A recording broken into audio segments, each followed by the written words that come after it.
በቃ እሺ ይሁን።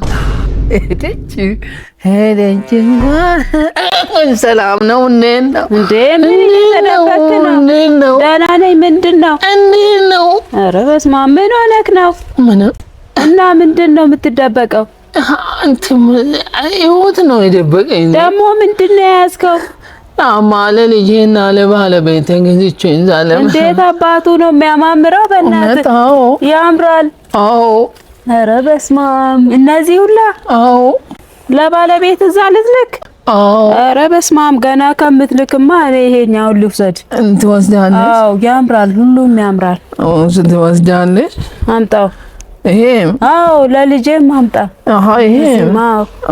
በጣም ነው የሚያምረው ሁሉ። በቃ እንግዲህ ስጠኝ። ለምን አንቺ ዋጋው እኮ ከ1000 ብር ጀምሮ እኮ ማሜ ቦንድ አለ። አዎ እኛ ጋር ከ1000 ብር ጀምሮ አለ። ማሜ ቦንዳ የሚገኘው ሜክሲኮ ደብረ ወርቅ ህንፃ ግራውንድ ላይ፣ ሁለተኛው ብራቻችን ደግሞ እዛው ገባ ማዕከሉ ጋር። ለታክሲም አትጨነቁ፣ ታክሲው ተራው ፊት ለፊት። ቻው እንግዲህ። ቻው ቻው። ምን ሆኖ ነው ልጁ?